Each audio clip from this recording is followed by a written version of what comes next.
Hi guys, how are you doing? I hope you guys are doing great. So in today's video I'm going to show you how to make this ombre braided wig. So if you find this video entertaining or interesting, you should give it a thumbs up, comment, and don't forget to subscribe. So I'll be using this dome cap, and then it has a lace in front because I'm going to crochet some hair on the lace just to make it look more natural, and this is the hair that I'm going to use.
So on the lace, I'm going to use the small crochet so that it doesn't tear the lace.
I'm trimming the hair so that it doesn't tangle, because when it's too long it might tangle since it's synthetic.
I'm okay with it like this for now, but after some few weeks I'll trim it again just to make it shorter and create a bob.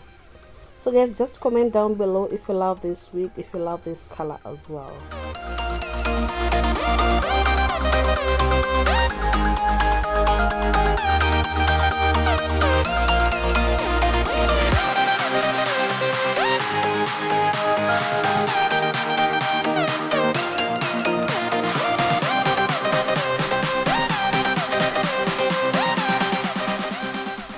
That was it for today, guys. Thank you so much for watching. If you enjoyed this video, make sure to give it a thumbs up, comment, and don't forget to subscribe.